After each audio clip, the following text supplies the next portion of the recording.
오늘의 주제가 아주 이게 좀 탑한 주제, 로봇과 AI 시대.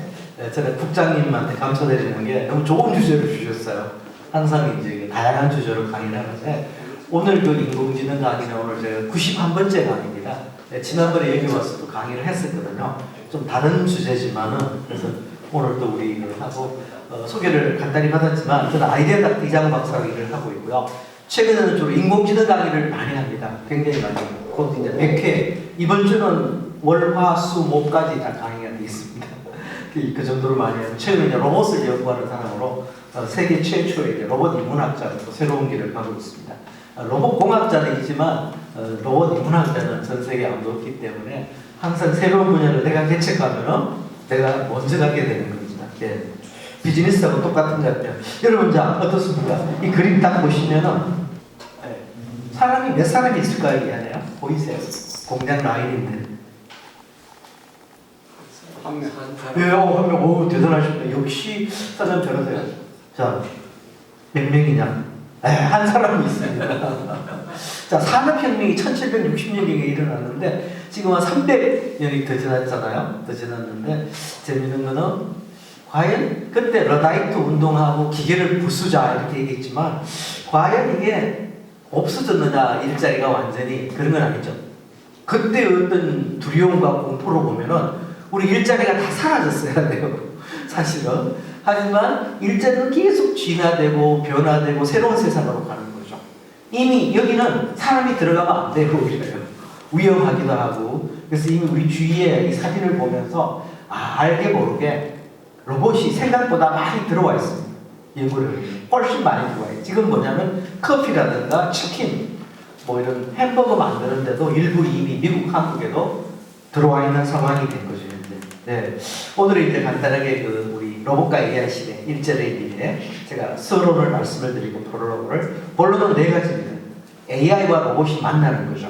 그리고 직업의 전환, 그다음 일의 혁명, 그다음 과연 혁신과 미래는 어떻게 일어날 건가. 가장 관심 있는 것이 미래잖아요. 굉장히 어려운 주제입니다. 미래라는 사실. 결론 부분으로 우리 진행하겠습니다. 예, 항상 세상은 보면은 기술을 중심으로 변화가 되는 것 같아요. 끊임없이 우리가 새로운 기술이 탄생할 때마다 세상은 새로운 혁명이 일어나고 변화가 일어나는 거죠.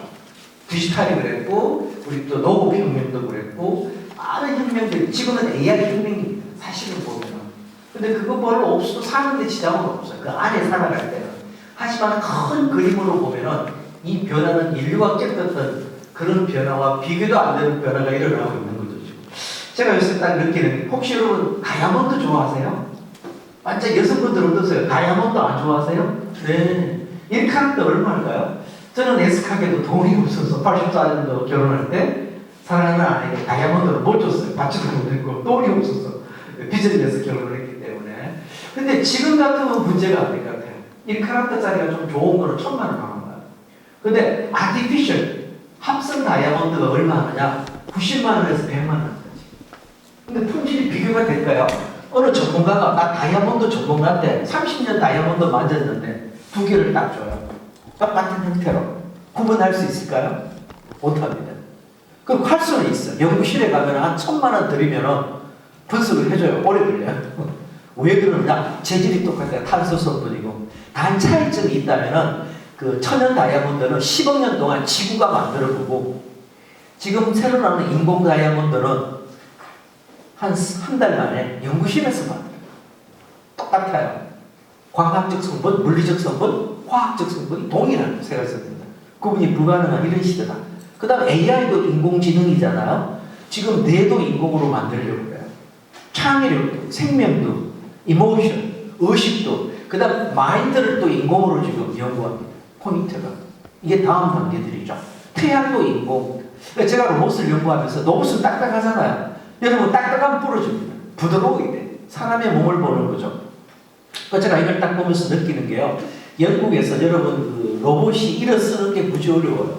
걷는 거는 더 어려워요. 뛰는 것도 어렵고. 근데 진짜 어려운 거는 딴 게 있다는 거예요. 물론 보고 판단하는 거는 프로그램으로 다 처리를 하고 컴퓨터 비전으로 하는데 문제는 뭐냐면은 마지막에 어이없는 부분이 가장 어렵다는 걸 알게 됐습니다. 뭘까요, 여러분? 손가락. 네. 이게 조절이 안 되는 거예요, 쉽게. 그래서 지금 좀 나오고는 있는데, 영국의 한 회사는, 섀도우라는 회사는요, 인공지능 부분 중에 아무것도 연구 안 합니다. 손만 연구합니다. 근데 그 회사에 손 하나 사는데 2억을 합니다. 그럼 인간의 손 요거 하나 얼마 들까요? 100억도 못 만들어요. 1000억도 못 만들어요. 느끼는 게 정말 창조주께서 만들어주신 우리 부모님 주신 생명이 이 가치가 두뇌는 뭐 이거는 1조 원 정도 못 만드는 거 아직 기술은. 이게 결국은 뭐냐? 인간을 다 흉내내는 거예요. 그러니까 신의 창조물인 인간, 아까 회장님이 말씀하시죠. 퓨처 셀프라는 책에서 보시고 조물주가 창조하신 우리 인간을 다 모방하는데 아직 100분의 1도 모방이 안 된 수준 같아요. 네. 그래서 지금은 아티피셜한 거를 만드는 사람이 돈을 번다. 태양도 앞으로 아티피셜입니다. 이 굉장히 중요한 포인트입니다. 큰 그림으로 보면. 그러다가 우리가 나온 게 최근에 AI가 나왔는데, 그러면 생성 AI, 챗GPT, 구글 바드는요, 최근에 나왔지만, 작년 말 올 초에 나왔지만, 인공지능은 68년 됐어요. 사실은 아티피셜 인텔리전스는. 근데 지금에 와서 우리하고 인터페이스가 맞고 대화형 챗봇이 되기 때문에 사람들이 난리예요. 근데 큰 그림으로 딱 한 발 떨어져서 보면은 뭐냐? 이것도 도구에 지나지 않습니다. 언어를 말하는 언어 도구죠. 근데 도구가 일어날 때마다 혁명이 일어나고 세상이 바뀌는 겁니다. 그래서 우리 인류는 호모 하빌리스 원시 인류부터 항상 도구를 만들어서 이 지구에서 생존을 거듭한 거예요. 그리고 항상 두려워합니다. 지금 우리 현대 인류 중에서 제가 80억 명이 있잖아요. 두려워하거나 공포를 갖지 않은 인류는 없습니다. 후손은. 왜? 우리 조상들 중에서 두려워하지 않거나 용감한 사람 다 죽어버렸어요. 후손이 없는 겁니다.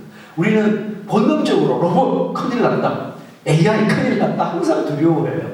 이는 본능적인 것 같아요. 그래서 우리가 생존을 할 수 있는 겁니다. 야, 이거 보면 충격적이에요. 초거대 AI가 등장합니다. 휴머노이드 로봇이 나옵니다. 휴머노이드 로봇은요, 인간의 형태를 닮은 로봇입니다. 근데 얼굴이 똑같다 인간하고 앤드로이드, 이건 앤드로이드에 달라요. 좀 영역이. 소피아라든가 이런 로봇은 육감이라든가 다 있어요. 이건 한 10억 들어가요. 휴머노이드 로봇은 그냥 형태만 닮은 겁니다.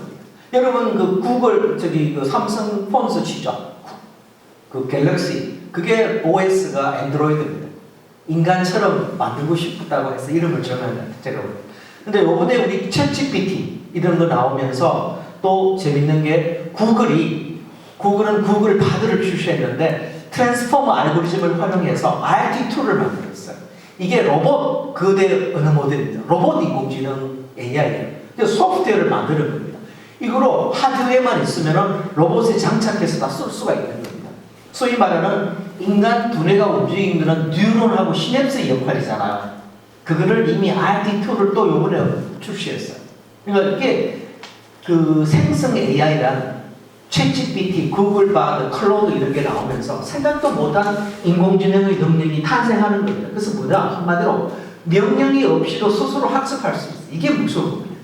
스스로 학습이 되느냐 안 되느냐 이것이 관건이에요. 예. 자, AI 혁명은 곧 로봇 혁명으로 가고 있습니다. 제가 연구하면서 느낀 거는요, 이거 굉장히 제가 참 이 말이 저는 마음에 들어요. 제가 만든 말이지만은 로봇을 기계라는 단어에만 가둘 수는 없다는 겁니다. 그런 시대를 이미 지나갑니다. 이걸 기계로만 보거든요. 그렇게 해서 우리가 공존할 수도 없고 같이 뭔가 협력하기도 어렵다는 거죠. 시대 흐름에 보면은. 예. 그래서 이 초거대 AI가 출현하고 법령 기술로 등장하면서 이제 멀티모달로 나갑니다. 지금 우리가 쓰는 챗GPT가 음성, 이미지 다 되는 겁니다. 유료 버전은. 구글 바드도 마찬가지입니다.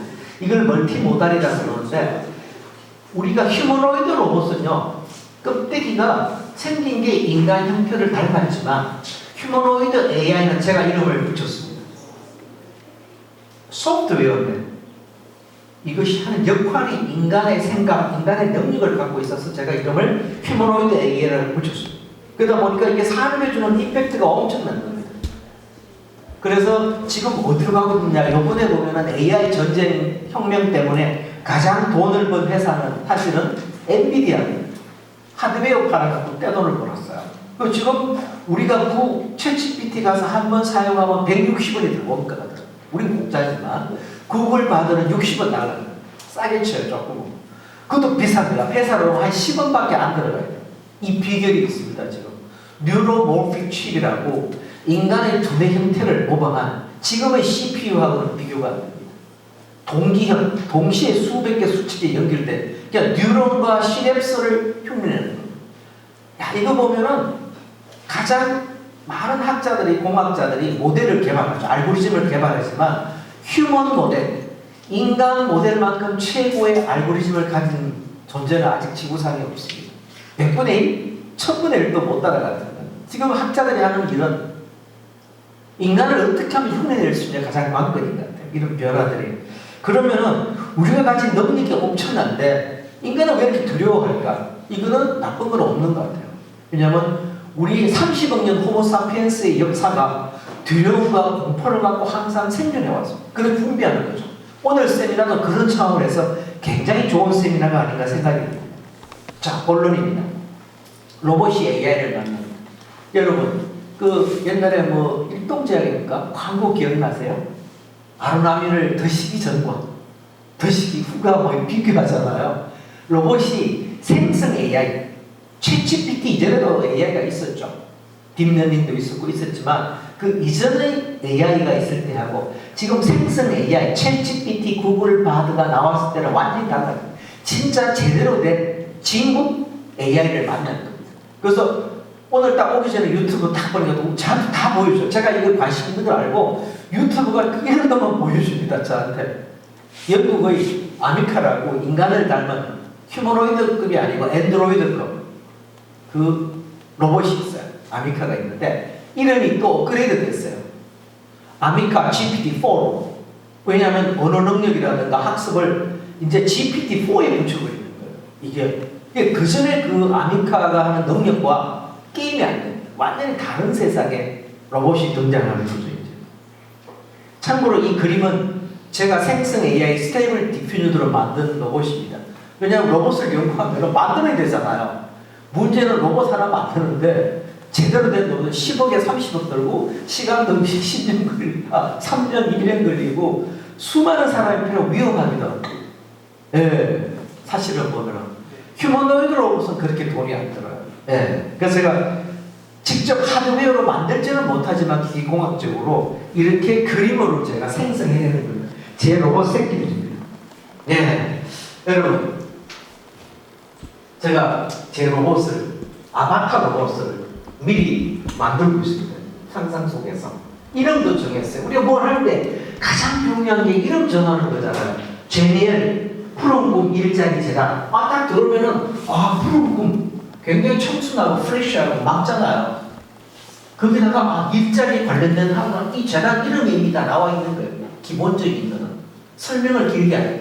마찬가지입니다. 저도 제 사랑하는 로봇을 만들려면 이름부터 정해야 돼요. 뭔데 이름이 하나입니다. 그 그리스 말로 즐거움, 기쁨, 행복이라는 뜻이에요. 그래서 제가 이 많은 그림들을 지금 생성하고 있어요. 하드웨어는 아니지만은 항상 상상은 인간의 몫입니다. 인간의 능력 중에서 가장 탁월한 게 상상이고요. 제가 볼 때는 항상 생각이 나는 것이 상상의 끝이 내 세계의 한계다. 상상까지밖에 못해요. 사람들은. 내 상상이 없어진다? 별로 할 수 있는 게 없는 거예요. 그래서 매너리즘에 빠져서 조직도 개인도 무너지는 거예요. 자, AI 휴머노이드 로봇이 2023년 7월 7일날, 7월 착승날 스위스 제네바에서 기자회견을 다 모여. 주로 여기는 휴머노이드 로봇 이상으로 엔드로이드 로봇입니다. 그야말로 하나 만드는데 10억에서 30억 드는 거. 그레이스한테 의료보조 로봇한테 물어봤어요. 너 인간을 제끼고 일할 거냐 한테 그렇게 답을 안 해요. 교육을 잘 받았어요. 나는 인간과 함께 일하면서 도움과 지원을 제공할 것입니다. 전부 다 이렇게 해요. 아미카 소피아 유명한 소피아는 그 사우디아라비아 정부로부터 명예 신임권도 받았어요. UNS도 받았어요. 그 홍콩에 있는 미국 회사가 헨슨이라고 미국 사람이 만드는 로봇 세계적으로 유명합니다. 굉장히. 한국도 한번 왔을 겁니다. 예. 그리고 모든 이 로봇이 엔드로이드 로봇이 얘기하는 거는 기존 일자리를 대체하지 않을 거라고 우리한테 딱 마음에 드는 말만 해요. 예. 그래서 지금 나중에 보시면 알겠지만 파가 두 파로 갈려야 대체할 것이다. 사람들은 다 잘린다. 80% 잘린다. 어떤 사람은 아닐 것이다. 이게 대립되는 것도 다 같이 보여드리도록 하겠습니다. 자, 로봇이 지휘자로 등장해. 한국에서. 한국생산기술연구원에서 인간형 로봇을 만들어갖고 이거는 앤드로이드급은 아니에요. 돈이 많이 드니까 휴머노이드 로봇이에요. 형태만 닮은 겁니다. 에버6라고 지휘 동작을 하는 겁니다. 네. 이런 시도는 좋은 겁니다. 근데 우리가 보면요. 왜 이 뉴스 미디어 때문에 사람들이 SF 영화 보잖아요. 그 정도로 생각하는데 거기 가려면 아직 몇십 년 남았습니다. 예.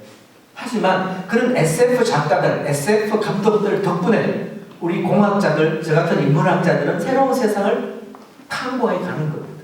그런 분들이 그런 말도 안 되는 상상을 그려주지 않으면은 우리는 아무것도 할 수가 없어요. 허황되고 말도 안 되는 소리 하는 거죠. 영화 속에서. 그리고 뉴스 미디어에 보면 과장이 심해요. 하루아침에 세상이 뒤집어질 것 같지만 절대 그렇지는 않습니다. 변화라는 건. 예.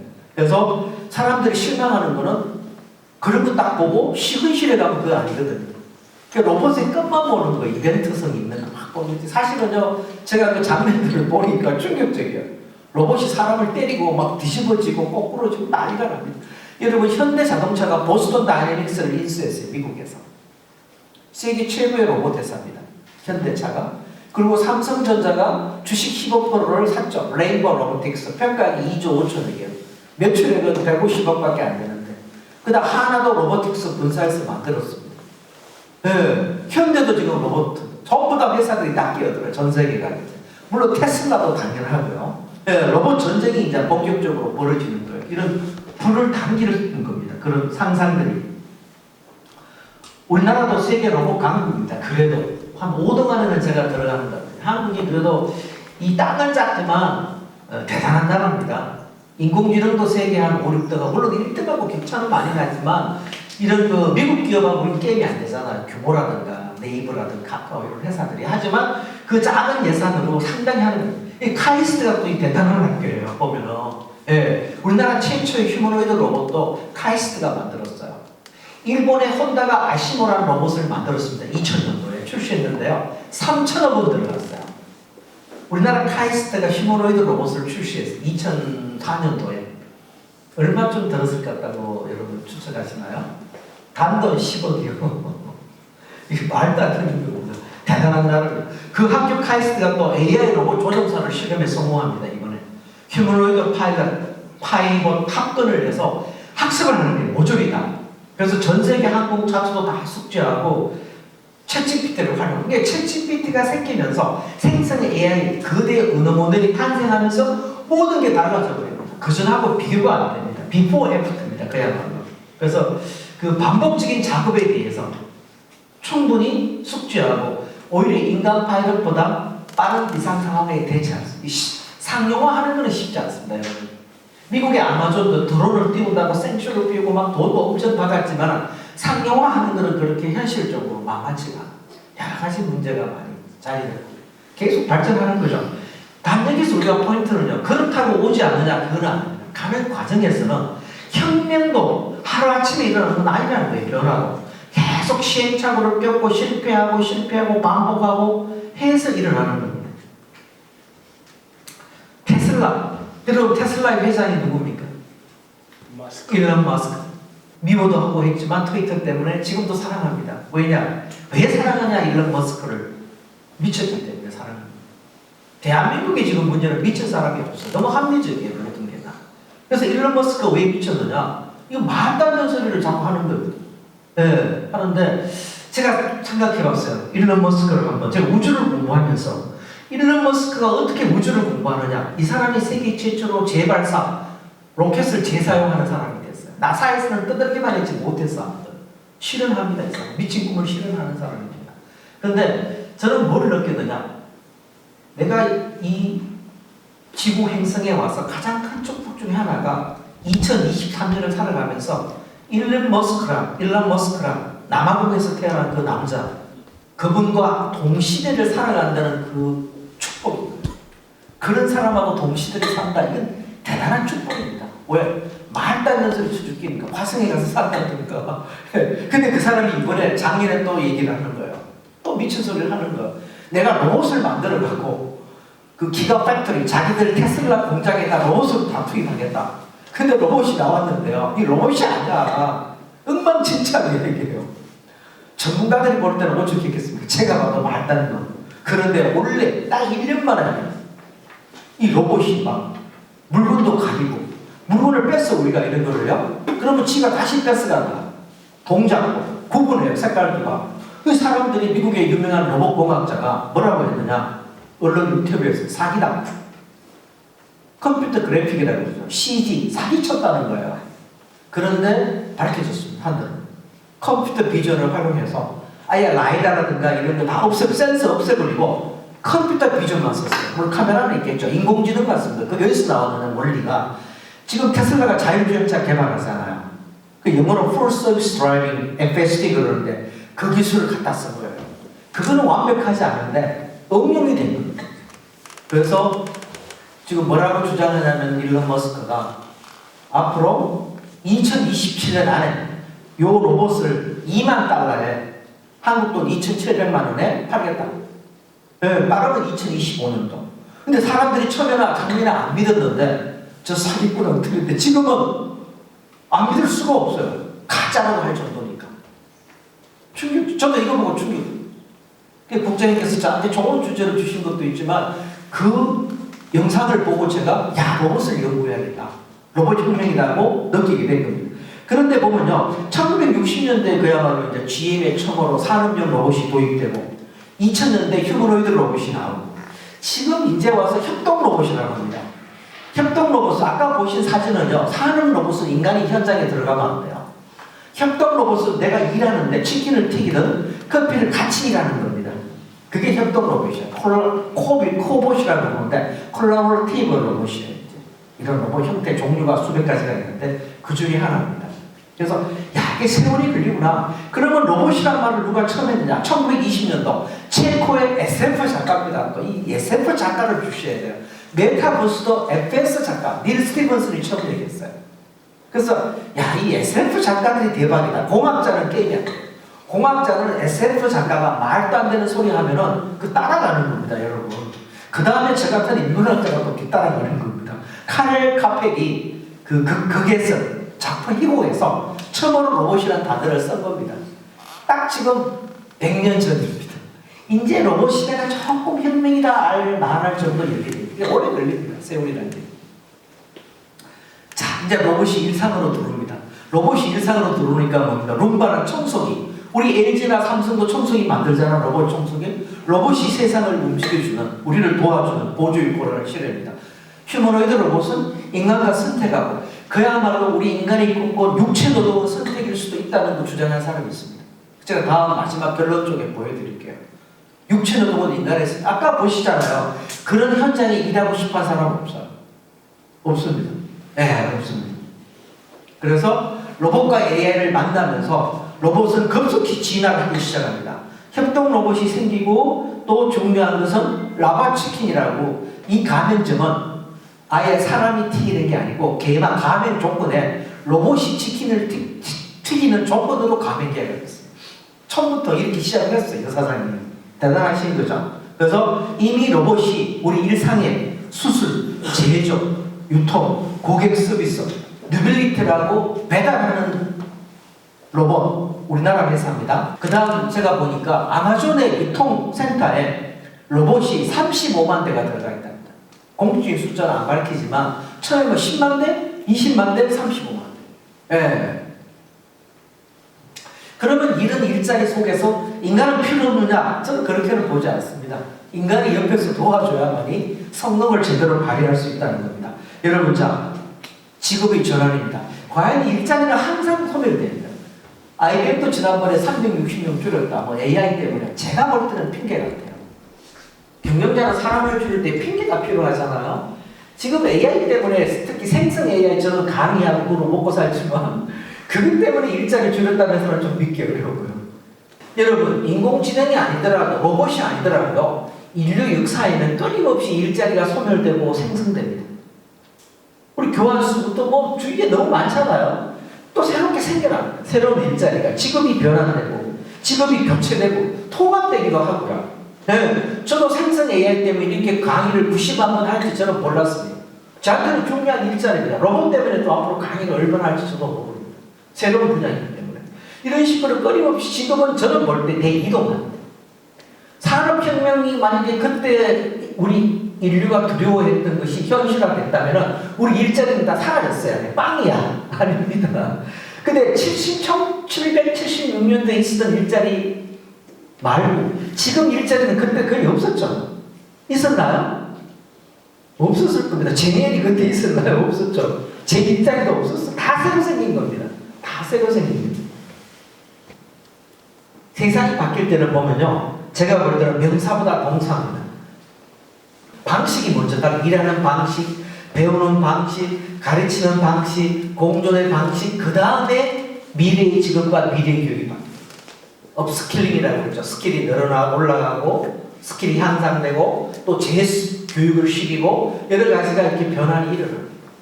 그렇지. 일반인들이 그냥 책이라든가 이런 그 방송에 보듯이 그런 식으로 변환이 일어나지 않는 걸 느낍니다. 제가.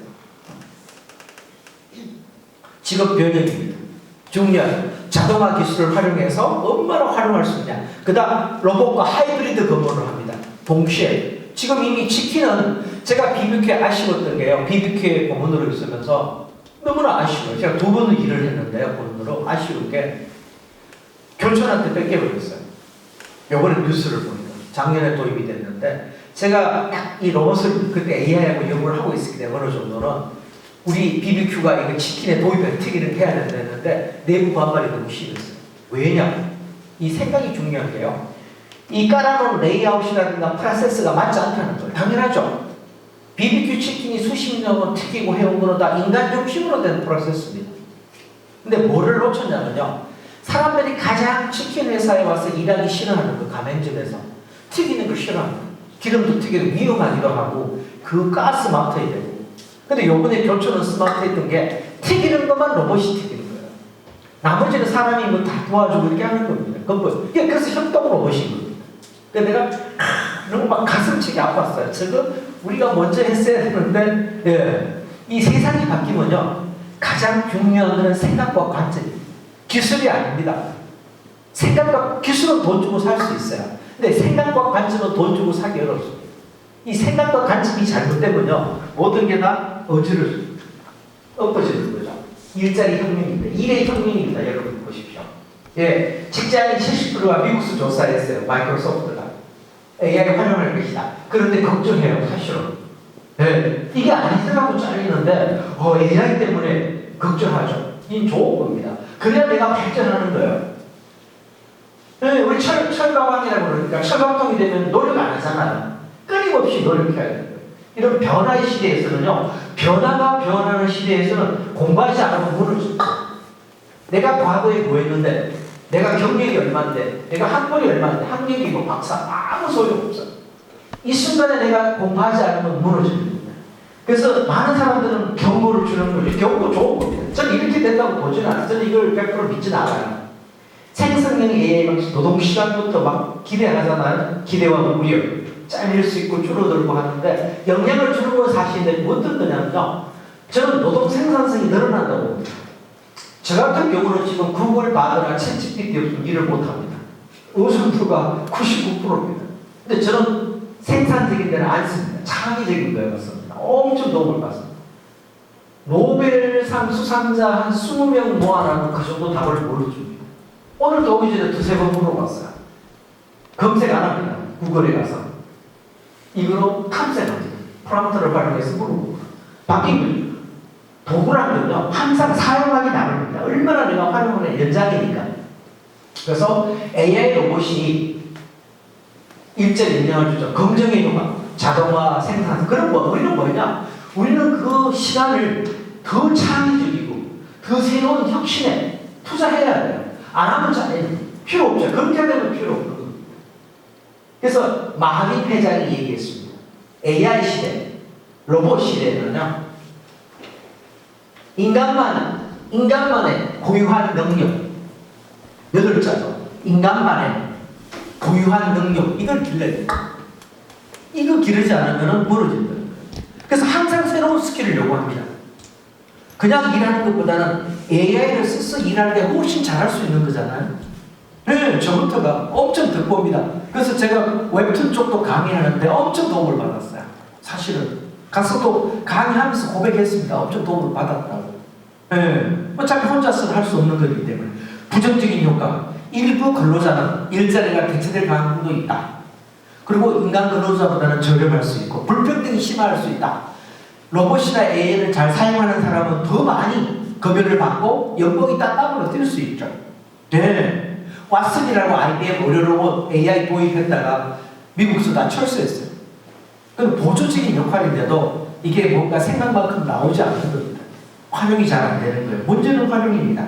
근데 제가 결론을 보거나 다른 회사를 지금 쓰는 회사를 보거든요. 그 협동 로봇, 인간과 함께 일하는 커피를 만들거나 뭐 햄버거, 미국에는 햄버거를 만들어요.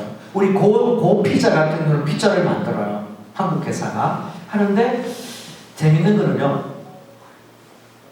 먼저 사람을 고용하기가 어려워서 그걸 시도했다고 저는 보죠. 사람을 쉽게 뽑을 수 있는데 로봇 쪽이 가지 않았다고 제가 먼저 유추를 해봅니다. 지금 4년 전하고 제가 BBQ 시대하고 달라진 거는 인건비가 엄청 올랐어요. 그리고 지금은 더더욱이 사람들이 그런 일을 안 하려고. 사람을 못 관리해요. 그래서 제가 김치 회사하고 중소기업을 유튜브에서 보니까 자기들 김치 회사 아니래요. 자기들 벨트 회사 아니라는 거예요. 물론 인터뷰 하면서. 그래서 무슨 회사냐고 물으니까 우리 회사는 구인 회사입니다. 그래서 우리 제네인이 더 필요하구나 그런 회사에. 그 다음 프로그램 일자리 재단의 역할이 더 필요하구나라는 걸 제가 느꼈어요. 그분 틀린 말 1년 내내 구인한대. 구인하다가 세월을 다 보낸대요. 예. 그러다 보니까 회사에서는 로봇이 그렇게 원했으면 하는 게 아닌 것 같아요. 어쩔 수 없는 선택 중에 하나일 뿐인 것 같아요. 일을 재발견입니다. 일이란 무엇인가? 일은요, 돈하고도 중요하지만 돈과 상관없이 인간의 본능입니다. 일을 하지 않으면 인간은 생존하기 어려워요. 본능적으로. 70대, 80대 되신 분도 계속 움직이기를 원하잖아요. 그래서 앞으로 일은요, 지금은 하기 싫어도 해야 돼. 그런 세상은 없어진다고 주장하는 사람도 있어요. 앞으로는 원하는 사람만 노동일만 하면 돼요. 근데 이상적이지만 가능성이 있다. 왜? 싫은 일은 다 로봇이 대체되거든요. 자, 미래와 혁신입니다. 대립됩니다. 두 가지 생각으로 관점이 보수와 진보 이렇게 나뉘듯이 일자리를 위협한다. 일론 머스크, 빌 게이츠, 스티브 워즈넷, 그 다음 여기 마크 zuckerberg, 레이 컬스웨이 같은 사람들은 일자리 날아간다. 반면에 구글의 순다르 피차이, 앤드루 같은 AI 전문 과학자, 제프리 힌튼, 우리 딥러닝의 아버지, 우리 챗GPT가 생기게 해준 학자죠. 이분은. 이런 분들은요, 마크 큐번 이런 분들은 저는 이쪽에 좀 속합니다. 오히려 위협은 있지만 이 위협을 호모사피엔스는 활용해서 역으로 더 많은 일자리를 창출할 수 있다는 거죠. 문제는 현직에 있는 분들을 리스킬링 시켜요. 재교육. 그것이 프로그램 일자리 재단이 제가 볼 때는 외부에서 볼 때는 또 역할 중에 하나가 또 우리 회장님의 또 역할이 아닌가 생각이 됩니다. 자, 유발 하라리 유명한 이 사람이죠. 호모사피엔스 선부는 이스라엘 학자죠. 네, 그 인공지능은 모든 일에서 인간을 다 밀어내버릴 것이다. 그죠? 네, 새 직업을 만들어도 AI가 잡아먹을 것이다. 그래서 새로운 이 사람은 굉장히 극한파, 아주 익스트림합니다. 극단적인 주장자예요. 이 사람은 굉장히 극단적이고 기업에 있지 않았기 때문에 기업의 현장에서 보면요, 그렇게 현실은 또 이 산업 로봇처럼 간단하지가 않다고 제가 생각이 됩니다.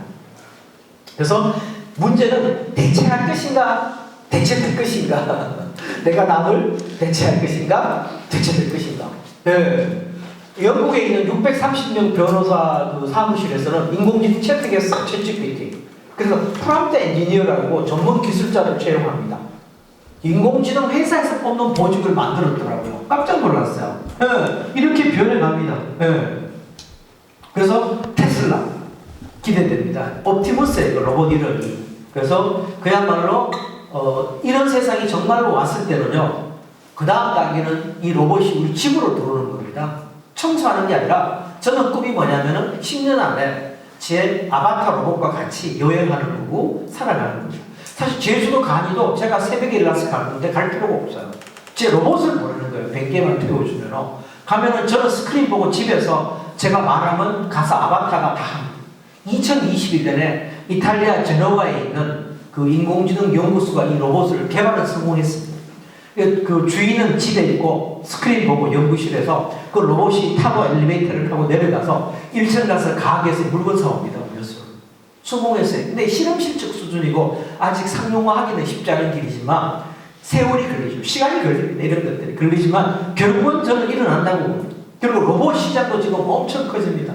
벌써 한국에 제가 말씀드린 기업들이 움직이고 있잖아요. 그리고 매출액이 150억도 안 되는 그런 구멍가게 수준의 어떻게 보면은 그 레인보 로보틱스가 평가액이 2조 5천억이라는 게 이게 미래 가치입니다. 여러분 이마트가 평가액이 얼마인지 혹시 기억나시나요? 1조 9,500원, 9천억 정도밖에 안 됩니다. 이마트가 평가액이 시장 주식 가치가. 근데 이게 2조 5천억이라는 게 충격적입니다. 보시면은 뉴스 앵커 대신에 이제는 뉴스 크리에이터가 탄생하는 거죠. 여기 딱 AI가 나와서 AI 로봇이 나와서 방송. 네. 그러면은 예전에는 뉴스 앵커였잖아요. 뉴스를 창조하는 거죠. 크리에이터하는 거죠. 그러니까 그리고 이 사람을 더 교육을 시키고 도와주는 전문가가 또 탄생합니다. 혼자서는 할 수가 없기 때문에 새로운 직업이 생기는 거죠. 그래서 아까 말씀드린 대로 인공지능이 아니라 인공지능을 사용하는 새로운 인재, 저는 A 인재라고 불렀어요. A 클래스. 왜냐하면 A가 아티피셜입니다. 아티피셜 다이아몬드처럼 아티피셜 마인드처럼 블루 칼라, 화이트 칼라가 아니라 A 클래스가 새로운 세상을 움직이고, 그래서 아마존 보이는 실패도 있습니다. 완전 자동화했지만 실패봤어요. 저는 오히려 2018년도 일본의 그 오사카에 있는 헨나 호텔, 헨나 레스토랑, 헨나는 일본말로 이상하다는 뜻입니다. 로봇이래요, 100%. 식당도 로봇만 다 폐업했어요.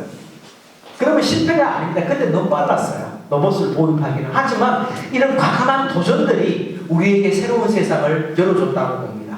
그래서 우리가 세상을 볼 때요, 미래를 볼 때 가장 조심해야 되는 것은 몇 개 실패봤다고 변화가 끝나는 건 아니라는 거죠. 이런 거대한 변화는 엄청난 실패도 좌절도 실망도 하면서 성장하는 거지 하루아침에 도입해가 쫙 되는 건 없습니다. 예, 그래서 일본의 헨나 호텔, 헨나 레스토랑은 전 직원이 다 사람 일부 빼고는 로봇이었어요. 지금 정도 하면은 괜찮을 이유가 보장이 잦았다는 거예요. 그리고 인간하고 대화가 잘 안 된다는 거예요. 원하는 만큼. 지금 챗GPT가 넣어가고 음성 쓰면 대화는 끝내줍니다. 돈은 많이 들지만. 예. 그래서 그런 생각자들이 있기 때문에 우리는 항상 새로운 미래를 준비하고 새로운 세상을 위해서 새로운 능력과 새로운 우리 스킬을 길러나가는 겁니다. 그래서 저는 볼 때 이쪽에 동의하고 싶어요. 이거를 라하지라는 사람이 과학자가 얘기했는데 왜 AI가 인공노동력을 완전히 대체하기는 불가능하냐. AI는 아직은 감성지능이 결여돼요. 주어진 데이터로만 학습한 것만 할 수 있다는 거죠. 예. 그리고 AI의 창조 프로세스는 제공받는 데이터의 능력이 곧 인공지능의 능력, AI 능력이 소프트 스킬이 떨어져요. 그래서 아까 말씀드렸잖아요. 손만 만드는데 2억인데 2억짜리 손이 인간의 손의 100분의 1밖에 안 되는 능력이 불가능합니다. 예. 특히 한국 사람의 손은 좀 더 비싸겠죠. 서양 사람 손보다 그래서 능력이 탁월하니까. 예. 또 인간이 AI를 작동하는 거고 우리 호모사피엔스가 굉장히 얕았어요. 우리 이세돌 선수가 졌잖아요. 바둑에 완패당했는데 미국의 칼렌 페린이 여러분 15전 14승 했어요. 카타고라고 알파고보다 더 뛰어난 AI가 붙었어요. 왜 인지 아십니까? 호모사피엔스가 머리가 좋아요. 굉장히. 이 바둑을 AI한테 배운 거예요. 그리고 바둑을 딱 뜰 때 최고의 변칙 플레이를 하는 거예요. 뭐냐면 이 AI가 충격받는 거예요. AI가 그렇게 수만 개, 수천만 개의 그 기본을 학습했는데 바둑이 아니야 이거는. 장난치는 수준으로 떠버리는 거예요. 왜 앞서해버려요? 이게 호모사피엔스입니다. 인간은 보통이 아니라는 거예요. 그래서 AI 오류를 팩트 체크하고 움직일 수 있는 것은 인간이라는 겁니다. 여러분 결론입니다. 불가능이 가능해진 시대가 됐죠. 네, GPT가 생기고 그 다음 우리가 이런 AI 로봇이 생기고 또 테슬라의 옵티머스가 등장하고 그죠? 세상이 정말 엄청나게 빠른 속도로 움직이고 있습니다. 정말 AI가 나를 교체할 것인가? 저는 보완제로 작동하지 않겠냐 생각에 도움을 줄 수 있고 내 능력을 전강시켜주고 나를 보완해 줄 수 있다. 일에서, 일터에서, 과업에서, 노동에서, 여가에서, 오락에서 동반자로. 지금 제가 볼 때는요. 평균 수명이 늘어나니까 치매가 많이 걸리잖아요. 만약에 제가 치매가 걸렸을 때 제 가족들이나 지인들한테는 보여주기 싫은 거예요. 차라리 저를 케어해주는 제 아바타 로봇을 홀드를 시계 뒀다가 그 로봇이 저를 케어해주면 저는 그냥 행복. 아니면 그 로봇과 함께 우주여행을 떠날 수 있어요. 인간은 우주여행 못합니다. 빨리 죽어서 100년 갖고 합니다. 그래서 영원한 로봇과 함께 우주여행을 할 수 있다면 얼마나 좋겠습니까? 그래서 로봇과 경쟁하는 시대가 아니라 제가 볼 때는 AI 로봇과 협력하고 공존하는 시대입니다. 그래서 키워드가 세 가지예요. 공생, 공감, 공존입니다.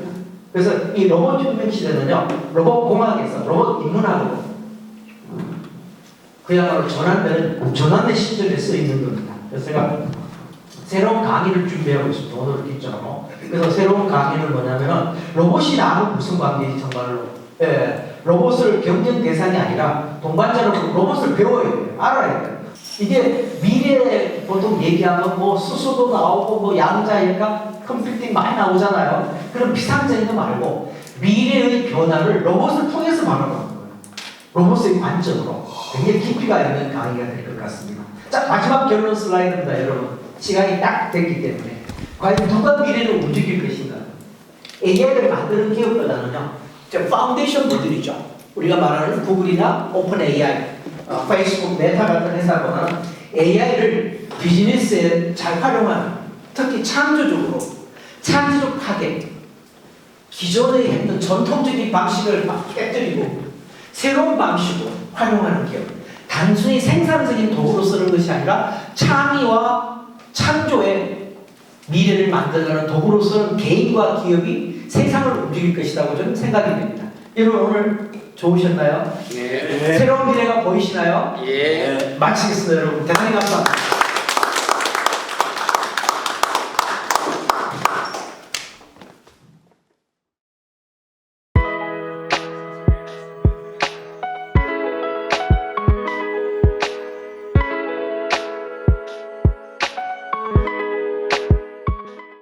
네, 방금 소개받은 박성용 센터장입니다. 제가 약 20분 동안 소개를 제가 주제 발표를 할 거고요. 제가 주제는 경력단절 여성의 일자리 확대 방안입니다. 이 주제 발표를 통해서 여성 경력단절 여성뿐만 아니라 세일센터 그리고 아사시에 대한 관심과 지지가 확대되기를 기대하면서 시작하도록 하겠습니다. 제가 할 내용은 첫 번째로 이제 아산 여성 새로운계획센터가 경력단절 여성인들을 대상으로 이제 사업을 하고 있는데 그 현황과 사업 소개를 드리고 그 다음에 경력단절 여성의 고용 현황과 문제점을 짚어보고 그 다음에 일자리 정책과 확대 방안에 대해서 세 번째 단계로 말씀드리도록 그렇게 하겠습니다. 저희 아산 여성 새로운계획 일학센터의 센터 목적은 쭉 나와 있다시피 경력단절 여성의 혼인, 임신, 출산, 육아와 가족 구성원의 돌봄 또는 근로조건 등을 이유로 해서 경력 활동을 중단하거나 경력 활동을 해본 적이 없지만 여성 중에서 취업을 희망하는 여성들에게 취업 상담, 직군, 그 다음 인턴십 취업 후 사후 관리 등 종합적인 취업 지원 서비스를 원스톱으로 제공하여 여성의 경제활동 참여를 제공할 때 목적이 있습니다. 그 근거는 여성의 경제활동 촉진과 경력단절 예방법이라는 그 법에 근거해서 설립이 되었고 여가부에서 이렇게 설립되고 되어서 운영되고 있습니다. 그래서 사업 추진 체계는 여성가족부 고용노동부 사업 보조금으로 지원되고 있고요. 또한 충남도와 그 다음에 아산시에서 보조금을 지급하고 해서 사업을 운영하고 있고요. 여성가족 고용노동부 지원은 지정계획이 사업 추진 수립하고 그 다음에 보조금 교부, 그 다음에 사업부장의 관리 감독을 총괄하는 역할을 하고 있고 지자체에서는 지역 사업을 시행 총괄하고 센터별로 사업기도 승인하고 그 다음에 예산 지원하고 집행정산적 관리 감독하고 사업 결과 보고를 하는 그런 형태로 이루어져 있고 전국에 여성 새로운 기관센터가 총 159개가 있습니다. 충남은 11개소가 있고요. 그중에 아산세이센터가 있겠습니다. 연역을 보면 2012년도에 아산 여성 새로운 센터가 설립이 됐고요. 그 다음에 2016년 7월부터 저희들 제일법급 재단으로 운영체가 몇 지정 받아서 현재까지 운영되고 있습니다. 2017년도부터는 아산국제코로센터 내에 장소를 이전해서 그쪽에서 운영되고 있습니다. 주요 사업으로는 직업교육 훈련인데 이거는 이제 약 2 내지 3개월 동안 약 150 내지 300시간 정도의 훈련을 거쳐서 자격증 취득 및 역량화를 하는 그런 사업이고요. 그 다음에 취창업 연계 프로그램은 취업 알선 서비스를 추구하는 그런 연계 프로그램. 그 다음에 경력단절 예방 사업은 재직자들을 대상으로 해서 퇴직하지 않도록 하는 여러 가지 프로그램을 운영하는 그런 사업이고요. 그 다음에 취업부 사업 관리는 취업하고 난 다음에 이분들이 잘 적응하도록 도와주는 그런 사업입니다. 그 다음에 직업상담은 경력을 개별 상담을 해서 진로 설정하고, 그 다음에 집단 상담을 통해서 자신감을 고취하는 그런 사업입니다. 크게 5가지로 나눠서 볼 수가 있겠습니다. 저희들 홈페이지가 이렇게 생겼습니다. 혹시 보신 적 있으신가요? 왼쪽에 보면 새 일을 시작합니다. 경력이 이어집니다. 이렇게 되어 있습니다. 그래서 이 캐치프레이즈가 너무 좋아서 이렇게 소개해드리려고 하고요. 그 다음에 오른쪽에 보면 이세일 시스템이라고 이렇게 되어 있는데요. 이 시스템을 통해서 저희들이 사업 실적이라든지 이런 것들을 다 등록을 하고요. 통계도 내고, 그 다음에 이 시스템을 통해서 구직자와 구인자 간의 연계도 실시하고 있습니다. 다시 말해서 알선도 하고 있는 그런 시스템이죠. 2개 시스템을 주로 사용하고 있다고 보시면 되겠습니다. 취업 지원 실적을 쭉 소개해 드리도록 하겠습니다. 취업자인데요. 2016년부터 2022년도까지 구인자 수, 그러니까 이제 기업에서 채용을 하고자 하는 그 인원 수겠죠. 그래서 16년부터 22년도까지 약 11,844명 이렇게 구인자 수를 저희 등록했고요. 근데 구직자 수는 구직 신청서를 받아서 저희들이 등록한 인원 수입니다. 그래서 학대가 2020년까지 14,749명 이렇게 되어 있고요. 취업자 수는 전체 4,956명, 그 다음에 결혼 이민자 수는 그 중에서 21.4%, 약 5분의 1 정도가 취업 이민자 수입니다. 참고로 말씀드리면 아산시에는 인구가 총 36만 명 정도 되고요. 외국인이 약 3만 명 정도 이렇게 있습니다. 그래서 그 중에 이제 결혼 이민자는 약 가구수로 따지면 3,400가구 정도 이렇게 있습니다. 그 중에 이제 결혼 이민자 수가 한 명씩 있다고 보시면 되겠습니다. 그분들을 대상으로 해서 저희들이 취업 안전도 하고 취업을 도와주는 그런 역할을 하고 있습니다. 집단상담 운영 실칙입니다. 집단상담은 아까 말씀드렸다시피 자신감을 고취하기 위해서 약 3일 내지는 5일간 집합을 지켜서 교육훈련을 하는 그런 프로그램이고요. 매년 약 200명씩 이렇게 목표 설정하고, 그 다음에 참여자 수를 약 200명 해서 수료자 수는 현재 7년 동안에 1,353명을 수료시켰습니다. 이 집단상담 프로그램은 고용노동부에서 보조금을 지급하고요. 저희들이 그걸 활용을 해서 이렇게 프로그램을 운영하고 있습니다. 직업교육 훈련은요, 저희들이 이제 2016년부터 쭉 하고 있고 2020년에 매년 한 3개 과정 정도를 운영을 하고 있고, 한 개 과정당 약 20명씩 2 내지 3개월 동안 약 180시간 내지 250시간 정도 저희들이 이렇게 운영을 해서 그분들이 자격증도 취득하고 그 다음에 취업할 수 있도록 도와주는 건데요. 이 직업운영이 굉장히 중요한 게 그 여성들이기 때문에 여성들에게 적합한 그러한 직종을 선택을 해야 되고요. 그 다음에 그분들이 취업하기 좋은 직종을 선택해야 되고, 이런 여러 가지 제한 조건이 많이 따릅니다. 최근에는 창업 지원 관련된 그런 직업훈련 과정을 개발해서 운영하고 있습니다. 사업관리 실적입니다. 이 사업관리 실적은 뭐냐면 채용 기업에 저희들을 통해서 채용을 한 기업에 강의 지원을 해주는 그런 것들이고요. 그래서 총 1년에 약 10개 강좌를 열고, 그 다음에 참여 수는 저희들 7년 동안 약 3,925명 정도 분들이 수혜를 입은 그런 행태를 진행했습니다. 기업 환경 개선 지원은 약 1년 내에 이제 예산이 약 1,000만 원 정도 되고요.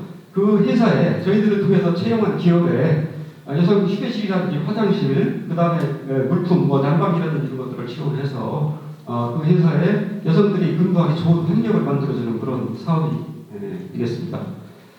그 다음에 이제 찾아가는 상담도 실적 부분인데요. 찾아가는 이동 상담에서 이거는 어떤 경우냐면 아파트라든지 여성들이 많이 가는 그런 평생학습관이라든지 쪽에 저희들이 찾아가서 그분들의 구직실 정보도 받고 취업 상담도 해주는 그런 사업입니다. 그 다음에 동행 면접은 저희들이 기업체 이제 구직자를 데리고 가서 같이 면접을 봐서 합격률을 높여주는 그런 사업이고요. 그 다음에 구인구직 많은 날은 기업체 인사 담당자가 저희들 센터에 와서 구직자들에게 직접 면접을 보고 거기서 채용을 결정해주는 그런 프로그램입니다. 오른쪽에 여성 치와 일천기업 협약은 어떤 경우냐 하면 저희들하고 협약을 맺습니다. 저희 센터하고 기업체 인사 담당자나 기업체 대표하고 그러면 저희들은 지속적으로 저희들 센터를 통해서 채용을 하고 그 다음에 저희들은 그 회사에 지원해주는 그런 체계대로 가는 것을 받은 것들입니다. 그래서 총 7년 동안에 106개 기업체와 일천기업 협약을 맺었습니다. 두 번째로 저희들이 이제 경력단절 여성으로 사업을 하고 있는데 고용 현황과 문제점에 대해서 이렇게 제가 말씀드리도록 하겠습니다. 크게 4가지 정도로 저희들이 이제 파악을 해볼 텐데요. 기혼 여성 고용 현황하고 그 다음에 여성 경력 단절 퇴직 사유, 단절 사유, 그 다음에 연도별 경력 단절 여성 현황, 그 다음에 연령 계층별 경력 단절 기간에 대해서 제가 하나씩 자세히 설명드리고 문제점을 한번 짚어보도록 이렇게 하겠습니다. 요거는 이제 우리나라 통계청에서 나온 통계 수치입니다. 통계 수치인데 15세부터 54세까지 기혼 여성이 810만 정도 이렇게 됩니다. 그런데 그 중에 취업자가 507만 명 정도, 미취업자가 302만 명 정도 되는데 이것을 그냥 단순으로 고용률을 정도 이렇게 계산을 해보면 약 62.5%가 취업자로 이렇게 되어 있습니다. 기혼 여성 중에. 그리고 이제 취업자 중에 18세 미만 자녀와 동거하고 있는 사람들이 262만 명 정도 이렇게 되는데요.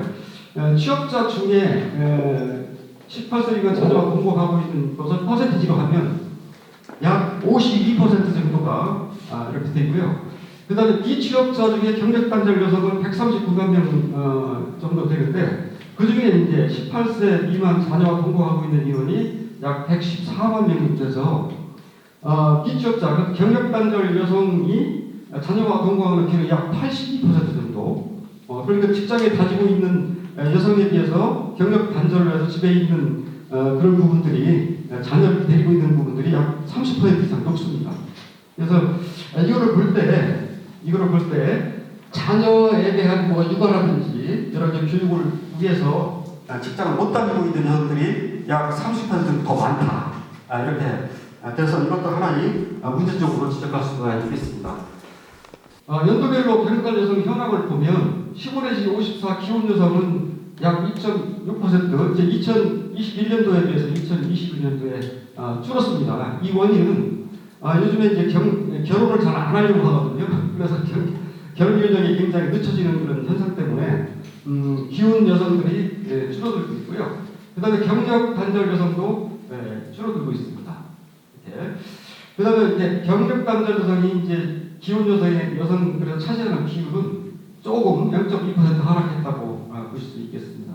전반적으로 볼 때 경력 단절 여성이 결혼을 안 하고 해서 이 통계가 기혼 여성 위주니까요. 실제로 경력 단절 여성이 늘어났다고 보기에는 맞을 것 같습니다. 사유를 보면 약 42.8%가 육아 때문에 경력 단절을 했다. 애를 키우는, 그 다음에 결혼, 그 다음에 임신 출산, 그 다음에 가족 돌봄, 이렇게 크게 4가지로 있는데 육아가 제일 많고요. 적은 거는 가족 돌봄인데 저녁하고 가족 돌봄인데 최근에 이 가족 돌봄이 굉장히 대두가 많이 되고 있습니다. 그래서 부모님들이나 가족이 이제 어디 아프거나 그런 돌봐줄 수 있는 그런 형태가 굉장히 어렵거든요. 그래서 그 부분에 대한 새로운 정책이 나와야 되지 않을까 이런 생각을 봅니다. 경영자는 사유를 변화를 해보면 조금 전에 말씀드렸다시피 이 가족 돌봄만 늘어났고요. 다른 것들은 대체로 줄었습니다. 결혼, 임신, 출산, 육아, 자식교. 이거는 단순히 결혼을 하지 않아서 생기는 그런 문제가 아닌가 그렇게 생각합니다. 독신으로 솔로로 살아가는 청년들이 많아서 그렇게 하는 것으로 파악되고 있습니다. 경영단 기간을 보면 약 10년 이상 경영단장 되신 분들이 약 41%인데요. 이거는 밑에 이제 그래프를 보면 50 내지 54세가 대부분이 나이가 많을수록 경력 단절 기간이 길다. 이렇게 나와 있습니다. 여성 경제활동 현황을 충남도를 제가 한번 뽑아왔습니다. 밑에를 보시면 이제 충남이 이제 35만 4천 명 정도 2020년 했는데 2022년도에는 34만 3천 명으로 약 11,000명 줄었고요. 그중에 경력 단절 여성을 보면 2021년보다 2022년이 증가를 했습니다. 충남만 특이한 그런 현상이고요. 비취업 여성은 13만 6천에서 13만 2천으로 줄었습니다. 약 4천 명 정도. 저희들이 보면 충남에 6만 8천 명 정도가 이렇게 경력단 여성이 있다고 봅니다. 그 중에 이제 아산시는 약 1만 명 정도 내외에 이렇게 경력단 여성이 있어서 저희들이 주된 사업 대상으로 이렇게 가져가고 있는 부분입니다. 그 다음에 이제 경력단 여성의 중점 정책 과제에서 이제 확대 방안에 대해서 이제 보여드릴 건데, 제가 중점 정책 과제, 다시 말해서 확대 방안에 대해서 제가 여러 자료를 찾다 보니까 여성가족부에서 연구와 여러 가지 검토를 거쳐 내는 그런 정책 과제가 있습니다. 그래서 그것을 제가 간단하게 소개를 드릴까 합니다. 그래서 5대 영역과 14개 중점 과제가 있고요. 세부 과제는 약 102개가 되더라고요. 그래서 여가부에서 2023년도에 하겠다는 사업이거든요. 그래서 보면 정책 과제 중에 이제 재직 여성의 경력단절 여성 예방 내실화는 어떤 경우냐면 재직하고 있는 그 직장에 다니고 있는 여성들이 있습니다. 그분들이 우선 나오지 않게 해야겠다, 퇴직하지 않도록 그런 작업입니다. 이것은요. 그래서 뭐 출산 육아기 근로자 지원을 해야 되고요. 요즘에 이제 출산 휴가라든지 임신 휴가, 그다음에 육아 휴직들이 되게 많이 있어서 활용을 하도록 한다. 이런 의미가 있고요. 그다음에 일생활 교육제도 정착을 위한 기업 지원을 해주겠다. 그다음에 경력단절 예방 대책을 대실화해야겠다. 사실은 대기업이라든가 하여튼 뭐 여러 가지 공공기관에서는 출산 휴가라든지 임신 휴가 이런 육아 휴직 제도를 잘 활용을 하고 있지만 중소기업이라든가 중견기업들은 사실상 이거 적용하기 굉장히 힘든 부분이 있어서 그런 부분들을 피스 바이 피스로 잘 활용하겠다는 의미에서 이런 제도를 내놓은 것 같습니다. 그 다음에 경력단절에서 재취업 강화, 이분들은 이제 경력 단절이 돼서 미취업자가 남아있는데 이분들을 잘 취업을 시켜야 된다는 부분, 이렇게 되겠습니다. 그 다음에 다변화들의 일 방식 대응은 어떤 경우냐 하면 여러 가지 이제 직종이라든지 직업이 다양화되고 이제 다변화되는 경우로 인해서 거기에 따른 방식에 따라서 일자리를 지원해주고 특히 이제 사회적 경제 분야 여성 지원을 강화했다는 의미로 이렇게 보고 있고 실제 그렇게 하고 있습니다. 돌봄 지원책의 강화를 아까 말씀드린 것처럼 맞벌이가 취업 보호 자정 그다음에 돌봄 이제 사각지대 해소 부분, 지역사회 돌봄체계 구축 이런 부분이 되겠고요. 경력단절 여성 정책 추진체계 정비는 여가부에서 뭐 여가부도 있지만 그다음에 광역 세입센터도 있고 저희들 지자체 세입센터도 있고 그래서 여러 가지 체계를 정비하겠다는 의미로 보시면 되겠습니다. 그래서 제가 이제 영역하고 중점 과제는 제가 이제 설명을 쭉 한번 드렸기 때문에요. 이렇게 영역별로 이렇게 나와 있고요. 여기서 이제 특별한 것만 제가 말씀드리면 요 가족치마인증제도 실수한 부분이 있어요. 그래서 요 가족치마인증제도는 여가부에서 여성가족부에서 실시하고 있는 거고 저희들이 이제 여성 일전 협약 지원하고 또 다른 의미로 여가부에서 가족인증을 받으면 기업체에 굉장히 지원하는 제도가 많고 세제도 깎아주는 그런 여러 가지 제도가 있습니다. 그래서 이제 경력단 여성 대시가 부분 말씀드렸고요. 그 다음에 재취업 강화를 위해서 이 부분은 아까 말씀드렸지만 취업을 하려고 그러는데 취업할 곳이 없다든지 기업에서는 채용을 하려고 그러는데 채용할 사람이 없다든지 이런 미스매칭을 해소해주는 그런 역할이 되겠습니다. 그 다음에 이제 세 번째는 다변화되는 일 방식 대응은 특히 이제 요즘에 이제 여가부에서 신경 많이 쓰고 저희들이 하는 것들이 뭐냐면 여성들은 창업하기 힘들다는 인식이 강했는데 그쪽에 적극적으로 지원해주는 그런 직접 과제가 되겠습니다. 그 다음에 경영단체의 취직의 정비는 이제 여가부에서 이제 보면은 지금 여가부가 폐지되는 뭐니 그런 얘기 많이 하는데 저는 존치하는데 굉장히 방식을 두고 있는데요. 중앙하고 광역 세센터 기능 강화해야 된다. 그래서 지자체 우리도 지금 이렇게 세센터가 운영되고 있는데 강화했다는 그 측면에서 세부 과제로 좀 잡고 있습니다. 제가 지금 오늘 주제가 로봇과 AI 시대 일자리 미래잖아요. 그래서 제가 고민을 하다가 AI 챗봇을 한번 물어봤습니다. 지금 그래서 에스캅이라고 하는 그런 대화를 제가 물어봤어요. 그래서 경력단단 여성의 일자리 확대 방안 해가지고 제가 물어보니까 답이 이렇게 나왔습니다. 5가지로. 그래서 제가 보니까 아주 일반적이고 이렇게 그렇지만 설득력이 있는 그런 내용이라 제가 간단하게 설명드리면 첫 번째가 유연한 일자리를 제공해줘야 된다. 여성들이 아침에 보면은 뭐 가족들 밥 차려주고 해야 되니까 늦게 출근하도록 할 수도 있는 거고 재택근무도 할 수 있도록 그런 유연한 일자리를 만들어줘야 된다는 한 가지. 그다음 두 번째는 여성들이 이제 남성들보다 역량이 좀 약한데 그분들한테 직무교육의 재교육 프로그램을 운영하는 역량을 향상시켜줘야 된다. 이 부분. 세 번째는 이제 취업 지원 및 상담 서비스 부분입니다. 이분들은 저희들이 적극적으로 지금 하고 있는 부분이고요.